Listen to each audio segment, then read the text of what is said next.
Hey everyone, and welcome to Chef AJ Live. I'm your host, Chef AJ, and this is where I introduce you to amazing people like you who are doing great things in the world that I think you should know about. Well, back by popular demand is Linda Tyler. She's got a new book coming out soon, but today she's going to show us how to repurpose all those Thanksgiving leftovers from yesterday. Please welcome her back to the show. Hello, Linda. How was your Thanksgiving? Hello, how are you? Good to see you. Yeah, you got the memo that we're wearing black and white today. That's right. Looking good.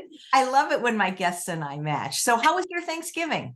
It was great. We had some guests here and there was a lot of vegan food and a lot of things were eaten and lots of things were declared delicious. My entree was my quinoa cakes and those were popular, and I made a mushroom gravy. So lots of good stuff. Nice. Do you have lots of leftovers? That's the best part, if you ask me. Yeah, exactly. Yeah. I'm getting smarter about making more, so I'll have leftovers. So how do we repurpose those leftovers for those that don't want to eat the exact same thing every day? Right, right. So that is my challenge for today. And I wanted to make things easy and as fun as possible as well, because, I've seen a lot of posts online like, 20 recipes to use leftovers. And they're kind of long recipes, hard to make. And I think a lot of people spend so much time in the kitchen. By the time Thanksgiving is done, they don't want to make lots of fancy recipes. So I'm trying to make these as simple as possible, and I hope I hit the mark there. Well, I can't wait. Yeah, so I have 5 leftover categories, and the first one is mashed potatoes, because I hope everybody has some mashed potatoes left. If they don't, then they better go make some. That's right. So the obvious thing to make with mashed potatoes when they're leftover is shepherd's pie, but I don't want to make a shepherd's pie tonight. I want to make some easier things. So the first thing I want to make is some baked potato and vegetable balls. Ooh. And so it's like taking the potatoes with some grains and some vegetables and making them into little golf ball sized puffs and baking those. A lot of people recommend making mashed potato patties, but those it's hard to make those without oil in your frying pan. I actually tried to make it and do waffles, but it really stuck to my waffle iron. So I came to arrive at air frying or baking as the solution. So that's what I'm going to show today. Nice. So what I'm doing is taking equal parts leftover mashed potatoes. So in my case, I'm using a cup of leftover mashed potatoes. I'm using a cup of cooked grains. I like the contrast between mashed potatoes and cooked grains. So this is some quinoa. And then I had a lot of steamed and roasted vegetables left over as well. So I'm just using a cup of those as well. And in this case, I ran a knife through them so they're smaller than floret size, so they'll be nice in a mashed potato ball. And then I want to use some spices. Again, I'm just going to use powdered spices to keep it simple. I'm doing some powdered garlic, some onion powder, and then you could go a variety of directions. My garlic powder is caking up there. I'm going to do thyme and sage and rosemary to keep with the fall Thanksgiving. Like a poultry seasoning almost, huh? Exactly, yes. And then a little bit of rosemary. You could go other directions as well. And then some sage. And then just stir it up gently. We don't want to smash all those lovely vegetables. And, if you don't have enough vegetables, you can always use some frozen corn, frozen peas. I like the varied colors. There we go. So simple to stir up, and the mashed potatoes, of course, are great binders. They bind everything together. You don't even need anything like an egg or flaxseed or chia seed. The mashed potatoes do all that work for you. Do you have any special mashed potato secrets, like maybe using Yukon Gold? Do you peel? Do you not peel? I do peel. I use russets. I like russets best. I find that they're fluffiest. They get fluffiest for me. I add a little bit of, besides plant-based milk, I add a little bit of nutritional yeast. Nice. And sometimes a little bit of tahini as well, just for a little bit of richness, but only a couple teaspoons. So our mixture is already done. And then I'm using an ice cream scoop. I go for golf ball size, just with your hands. They, like I said, they hold together really well. And you can get the kids involved. Everybody likes to make these shapes. And then what I do is, if I use an air fryer, you could use an air fryer at 400 degrees for about 12 minutes, or you could turn on your oven at 400 with convection for about 15 minutes. And they get light golden. They don't get dark golden as if they were fried, but they get a very nice light gold color. So I will show you here. I can finish these later. I'll show you some that I made earlier. Do you like to peel your russets? I do. Yeah. For mashed potatoes. Yeah. How about you? Do you leave the peel on for mashed potatoes? I do, but I'm using Yukon Gold, so they're just a little bit different. They have a softer. Yeah. That's true. Okay, I'll just finish this batch later, but let me show you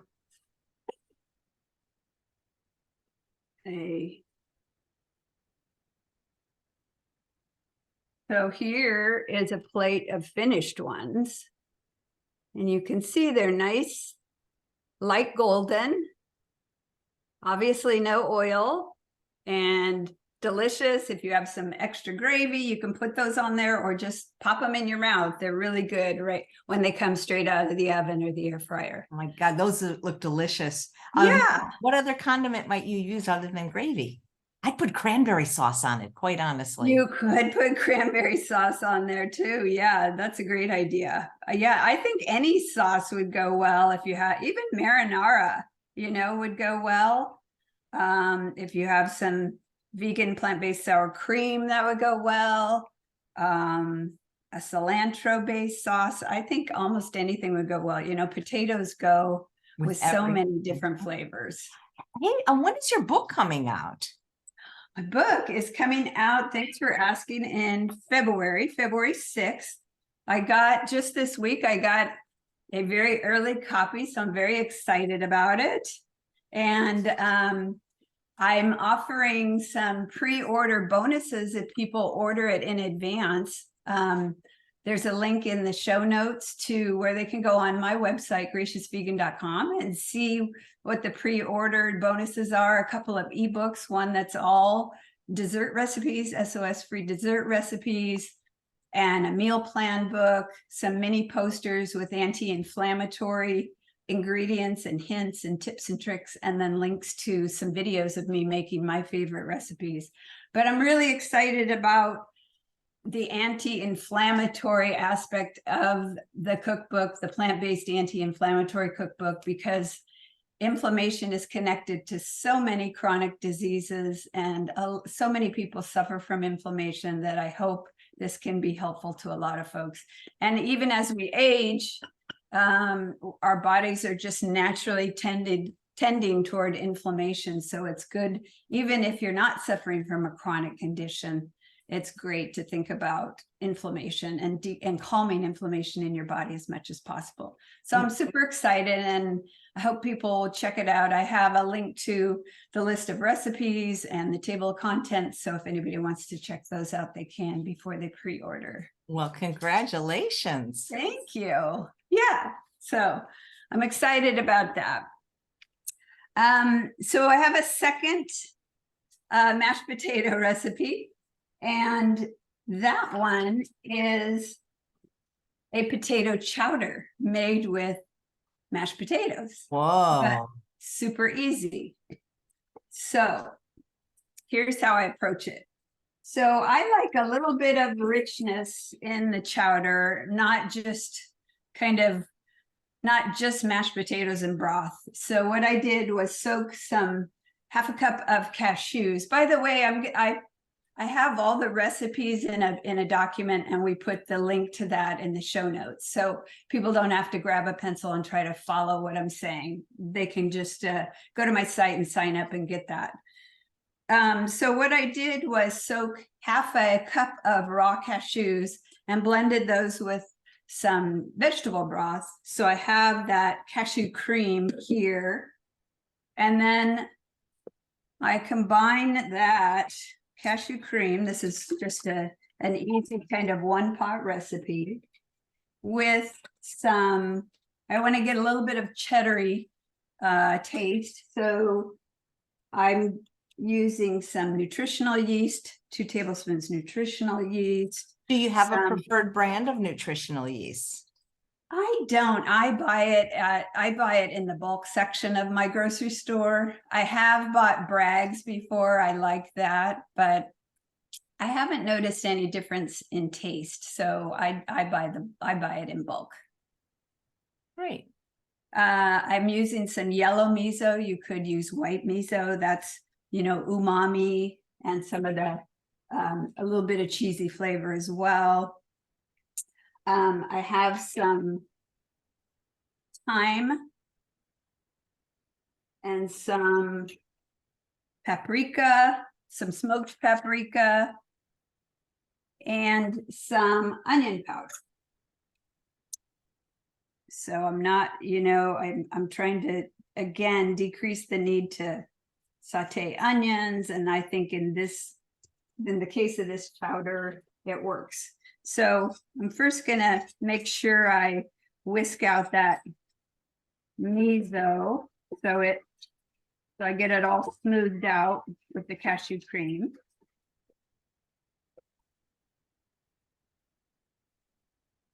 And then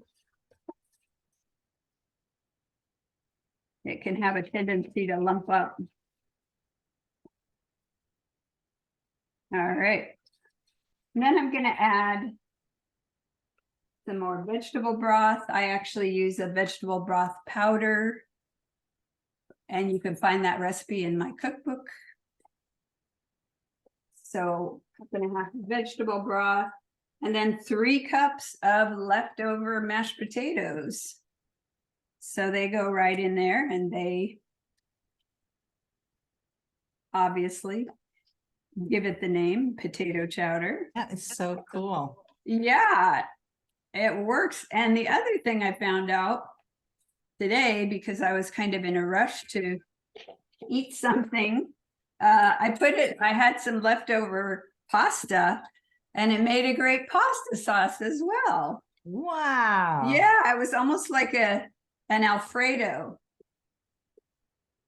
So then we get all that mashed potato well incorporated. You can see the smoked paprika gives it a little bit of color, which is nice. Almost like a cheesy color. And then what I like to do as well is add some extra leftover cooked vegetables. So in this case, I'm putting in 2 cups of cooked vegetables. And so I'm going to stir those in, and I have a potato vegetable chowder. So once I put this on the heat, it will thicken up a little bit because cashew cream thickens up as it cooks. You just boil it at a low temperature for 3 to 5 minutes. You can add more vegetable broth if you like it a little bit thinner, or you can keep it this thick as it is. So this is, as I said, this is great as a soup, or if you want to try what I tried, put it on top of pasta, and it's super good because then you're getting your vegetables, little protein, your tomato, your potatoes, and makes a lovely potato vegetable chowder. Yum. So again, going for easy and fun here. Definitely easy. Yeah. It looks delicious. I'll go for the thick version over the thin version. Yeah, me too. Me too. You can also use mashed potatoes in bowls. You know, you can make kind of an autumn bowl if you have mashed potatoes and gravy. And there's a lot of things you can do with mashed potatoes, but those were my 2 easy recipes for mashed potatoes. Okay, let's move on. So my second category is cranberry sauce. And I think your favorite preparation for cranberries is cranberry relish that leaves the cranberries raw. Right, because it's just like, why bother cooking it when you get it done in 5 minutes? Yeah. So my favorite cranberry sauce recipe, which I included in the packet, is a cooked cranberry sauce where you leave the cranberries whole, but then I add like orange zest, orange juice, diced pears with the skin on to get all that fiber, cinnamon, star anise. When you cook all those things together, it's super, super good. That orange, the pear, the anise, the cranberries. I use date syrup to sweeten it. Really love that sauce, and everybody yesterday loved the sauce as well. So there's so many things you can do with leftover cranberry relish or sauce, you know, especially in breakfast. You can put it on oatmeal, you can put it in chia pudding, you can put it in overnight oats, you could make a smoothie with it. There's so many things you can do with leftover cranberry sauce, cranberry relish. I like to make unsweetened yogurt, so I can stir it into that as well. Or a parfait. If you have some granola and some yogurt, you could make parfaits the next morning for your guests, you know, all sorts of things. What I would like to do, and what I have been doing, is making leftover cranberry sauce bars. So, you know, like date bars that have the crumble at the bottom and on the top, and then that filling sounds in great. between. So I'm using the cooked cranberry sauce as the filling in between. So I'm going to quickly make a batch of cranberry bars. So I'm using some rolled oats. I think we're going to want to make all the components just to make these recipes. Exactly right. And then date sugar, using some date sugar, and some almond flour. And then a little bit of ground flour, either oat flour or whole wheat pastry flour work. Both of those work. And then some baking powder and some cinnamon, so that we're making the dry ingredients of our crumble easy to stir up.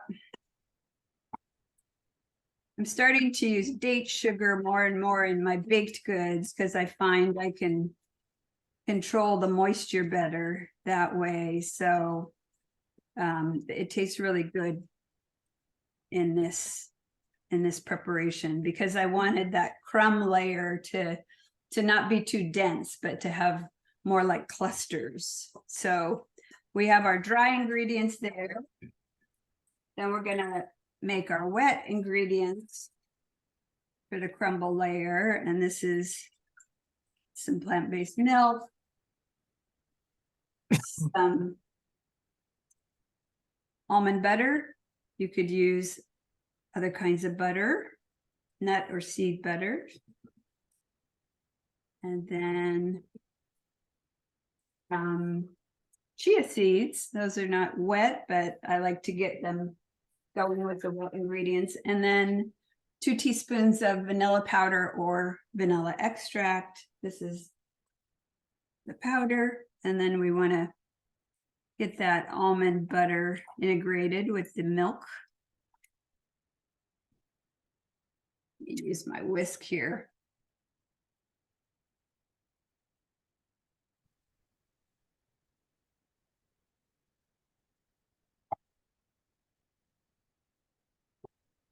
Okay, so let me double check that I have everything.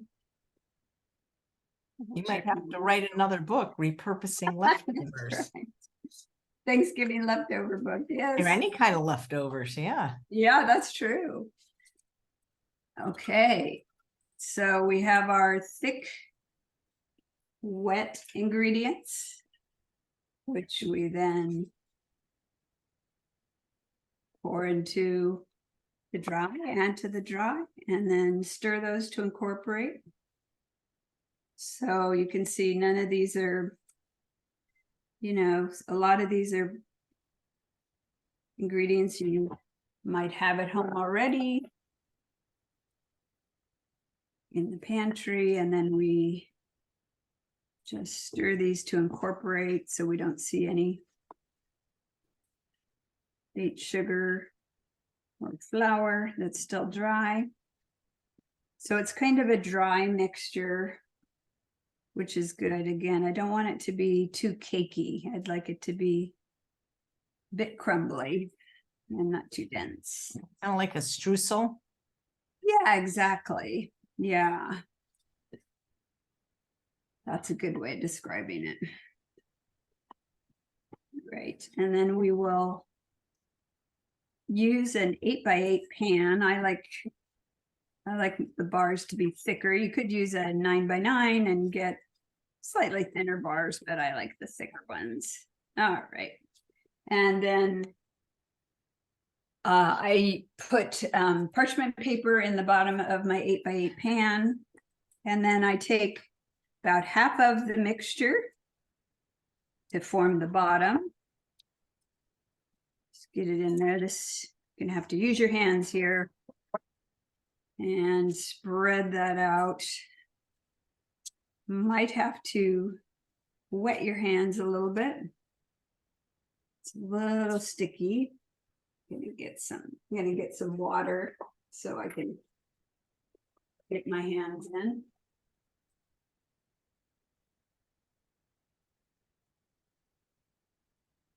What do you like better, cooking or baking?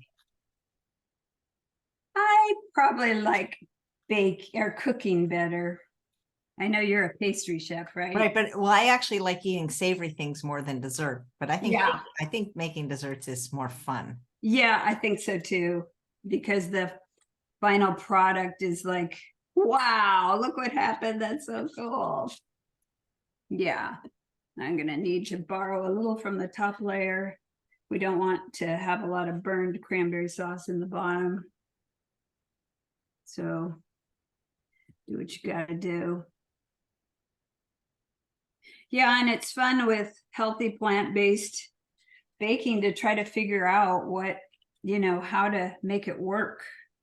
Because, a lot of us grew up using butter and eggs, and it's interesting to sort of get some of the same flavors and textures and yet use whole food plant-based ingredients.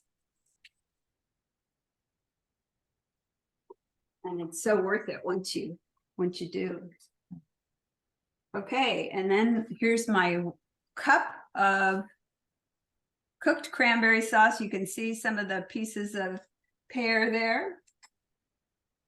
And we just spread that over. So yummy. Yeah, really good.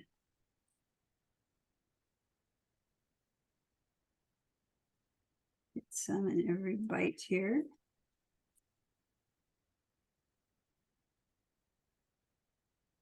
Yeah, soup. I love cranberry sauce. All right. And then we take the rest. And I like to kind of drop it onto the top and then connect those crumbles as much as possible, but it's okay if they don't completely connect. I don't aim for a single solid layer. I just want them on top. So I pat down a little, but I don't want to pat down too hard and kind of disrupt the cranberry layer. So that is the cranberry bars, and then we bake it at 375 for about 30 minutes. Wow. And they come out nice and golden. I'll show you some finished ones that I've already made.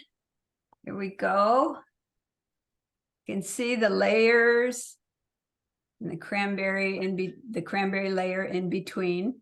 Oh my gosh, those look delicious. Yummy cranberry bars. Yeah, they're sort of like date bars, fig bars. You know, there's a lot of variations. You can use any cooked fruit filling in the middle. You can use the exact same recipe for the bottom and the top.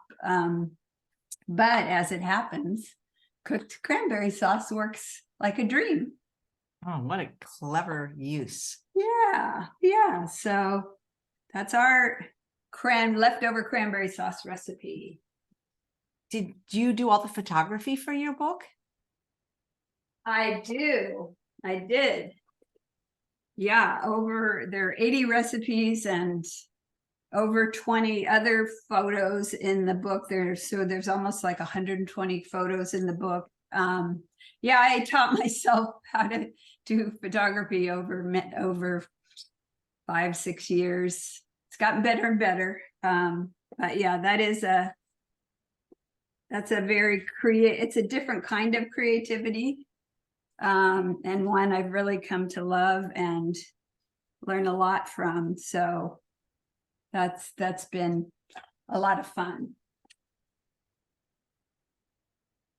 Okay, next category is sweet potatoes. Of course, no leftover show would be complete without sweet potatoes. So roasted sweet potatoes, you know, if you dice them and roasted them, you can use them in a number of ways, like put taco seasoning on them and use them in tacos. You can you can put them in bowls. You can put them in a salad. You know, they make a great addition to a salad, either just grains and roasted sweet potatoes or greens and roasted sweet potato and grains and legumes. You know, you can create a real hearty salad if you like. So there's lots of ways to use that. If you baked them or pureed them, you can use them in soups. I've seen it over the years, but I only tried it recently, which was to put sweet potatoes in hummus. And I used my hummus recipe and substituted half of the chickpeas. I used pureed cooked sweet potato, and it was really good. So that was kind of an epiphany. I actually added some chipotle adobo sauce to it, and it was super good. So I'm a real fan of that now, sweet potato hummus. So have you ever heard of beet hummus? I have, yes. It's bright pink. Yeah, that's good too. I have made that too. It's good. And I saw a few recipes for chocolate sweet potato cake. I don't know if you have a recipe for that or if you've tried it. Oh, but that sounds fantastic. But it does sound good. Yeah. But I wanted to do just the classic combination because it's a nice dinner recipe of sweet potatoes and black beans. So just to sort of emphasize how easy it is. And it has a different flavor profile from, you know, the Thanksgiving meal. So that might be welcome as well. So I have some leftover roasted sweet potatoes, no oil, of course. And then I really, as I mentioned, I put chipotle adobo sauce in the hummus that I made. Sweet potatoes with chipotle flavor are so good. So this is the leftover from canned chipotles in the adobo sauce. I also have chipotle chili powder, which I like to use too, because you can just use a little bit. It can be pretty hot, pretty spicy. But I just wanted today to put a little, you could dice up one of the chilies. They're very soft. I didn't know that chipotles are actually smoked jalapenos. Yes, they are. That's why Yeah. they're not too hot usually. Yeah, I find the chipotle, maybe it's the adobo sauce that's hot. I don't know. I find them a lot spicier than jalapenos, but maybe that's just You me. do? Okay. Well, I think it's the seeds that make it hot. You know what I do is Yes. when I get jalapenos, I often take the seeds and the membrane and soak them, and then they're not quite so hot. Yeah. Yeah, that's a really good tip. Yes. So I'm just going to take a little bit of this sauce and stir it up with my leftover sweet potatoes. I just think that it adds a real special flavor that shouldn't be missed. Now you could use regular salsa and that would be fine, but I have a few different recipes where I use chipotle chili powder. So Yeah. there are other ways to use it. So then I have some rice. Maybe you have some, leftover quinoa or rice from the holidays. So I would put that in my bowl. Here's some kale. Maybe you made some kale or you have some. Here's some black beans. I drained and rinsed those. So want to get our protein and fiber there. And then another secret I have found out this year, which I should have known sooner, was that you can make and freeze guacamole. Do you ever do that? Well, I haven't frozen it, but they used to sell it at Trader Joe's frozen. So I know. Oh, really? Yeah. Yes. So what I would do, if I were serving this, was then I would heat this up in the microwave, or you could heat each of those elements separately in something else. And then I like something creamy on this. So I would add the guacamole that came out of my freezer a few hours ago. And then you could add, here some cilantro leaves, which add, again, another layer of flavor that's so good. These are When you roast your sweet potatoes, what temperature do you like to roast it at? I use 425 with convection.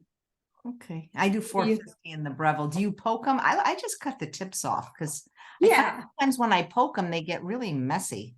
Yeah, I agree. Because you're just trying to let the steam out so they can come out of that steam can come out the end. Yeah, but if you do, they can shoot out all that juice out of every hole you poke in them, right? Yeah, that's not good. Yeah, so sweet potatoes, don't forget about sort of a Mexican bowl with that chipotle flavor. That is my offering for fun and easy. Okay. Let's go on to the next category.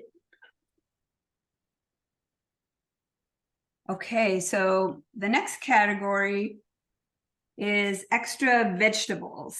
So maybe you made broccoli, cauliflower, green beans, corn, carrots, and the guests didn't eat them all, so you have these cooked vegetables in your refrigerator. So you could make a salad, like a chopped salad with cooked vegetables and greens. You could use extra legumes, extra grains, make it again very hearty. I actually did try to make a creamy salad dressing with cranberry sauce. I used my pomegranate molasses recipe and I substituted cranberry sauce. It turned out bright pink, which, it's for a salad dressing, it was kind of weird. That's why I didn't feature that. But you can make salad dressing with cranberry sauce as well. And if you make a vegetable salad, you can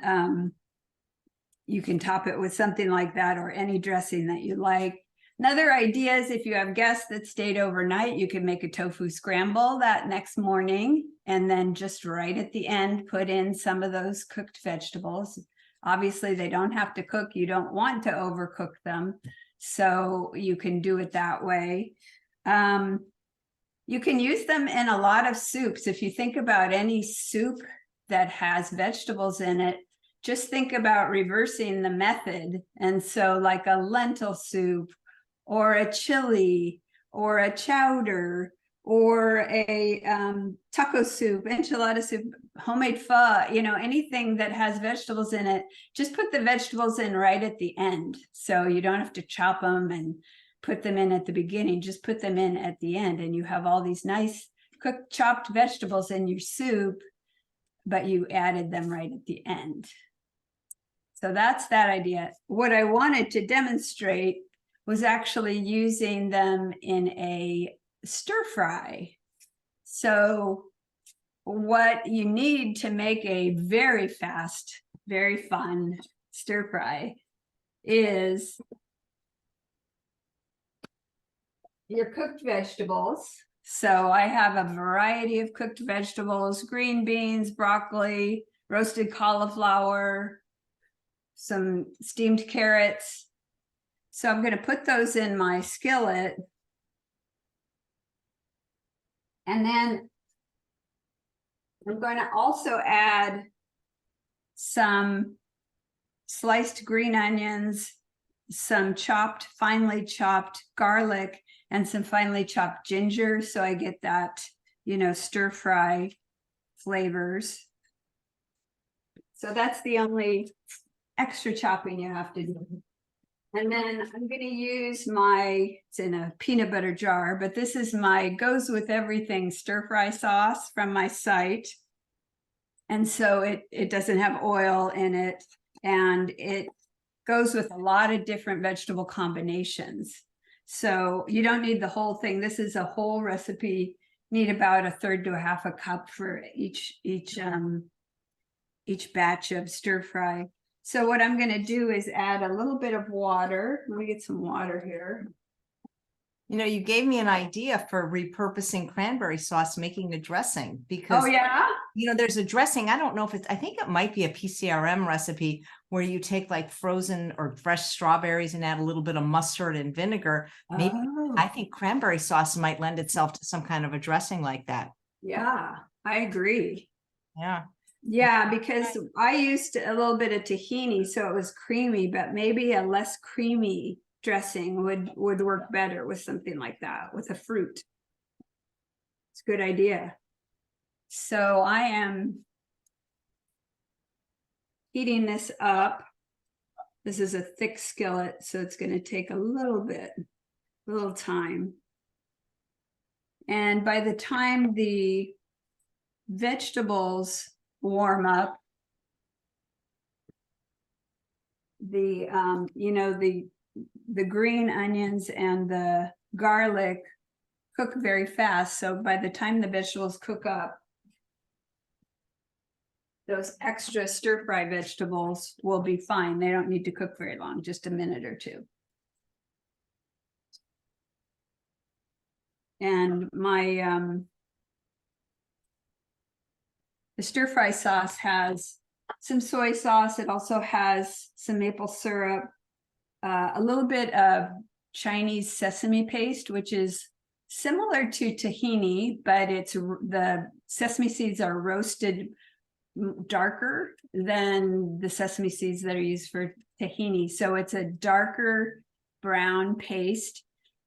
It's something that's used in, I don't know if you've ever had cold sesame noodles as an appetizer in a Chinese restaurant, but Chinese roasted sesame paste is an ingredient there. And I bought it in order to make cold sesame noodles, but then I said, this would be a perfect substitute for sesame oil in almost anything. So I use it instead of sesame oil when I want that flavor. I get it at an Asian So you get it in Asian market, huh? Yeah, you can buy it online, but it's a lot less expensive if you seek out an Asian market in your area, if you possibly can. It's at least half as much as like on Amazon. And the Asian store that I go to here, the Asian grocery has like 3 different brands. So, but it's 100% sesame paste. You know, it behaves just like tahini because they're essentially the same thing, but it has a little bit of a bitter edge, which I really like because the seeds are roasted longer than the seeds are roasted for tahini. So I'm hearing sizzling here. As I said, I don't want to overcook these vegetables. They're cooked and we don't want to cook them more. So I just want to heat them up.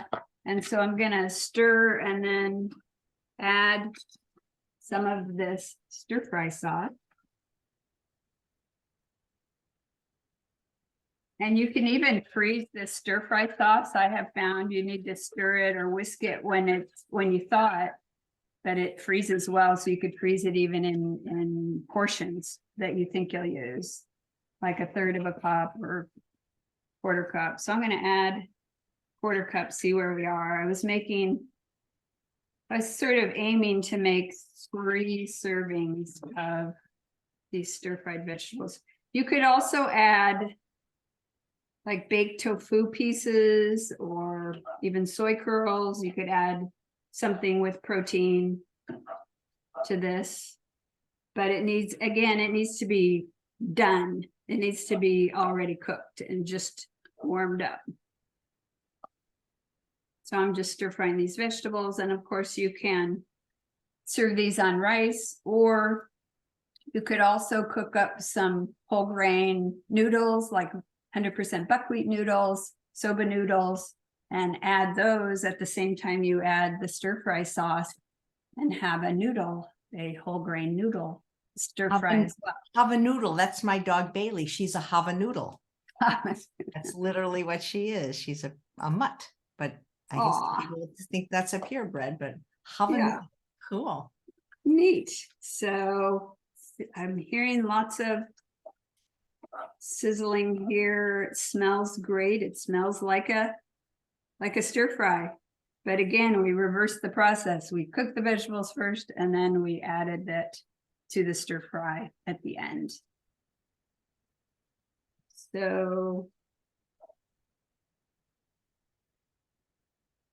I think we are done. I'll put some on a plate here just so I can hold it up to the camera. But again, it's nice. The nice thing about this is that it's a different flavor profile from the Thanksgiving dinner. So you have so there it is, nice stir-fried vegetables with those extra ingredients and the stir-fry sauce. Wow, you're so creative. Oh, thank you. And then the final category, which I don't have a recipe. I'll include a recipe in my packet, but I don't have it to demonstrate today, is leftover pumpkin puree. If you're like me, you make something and you don't use the whole can. I do have a pumpkin pie recipe that uses 1 can exactly of pumpkin puree, but sometimes you have leftovers. And so, you know, I think a lot of people have seen a pumpkin smoothie. That's a great way to use pumpkin. It's high in fiber. It has some protein. It's a great way to use pumpkin puree. Pumpkin chili. I admit I have not tried pumpkin chili. I don't know if you have, AJ. Yeah, is it good? It's very good. It's like a squash, right? Yeah. So you can make pumpkin chili with that extra, whatever's extra in the can. Pumpkin muffins, of course. And then what I developed a recipe for was pumpkin chia pudding. So it takes a half a cup of pumpkin with some plant-based milk with some chia seeds, a little bit of cocoa powder, which adds a little bit of a kind of a mocha flavor to it.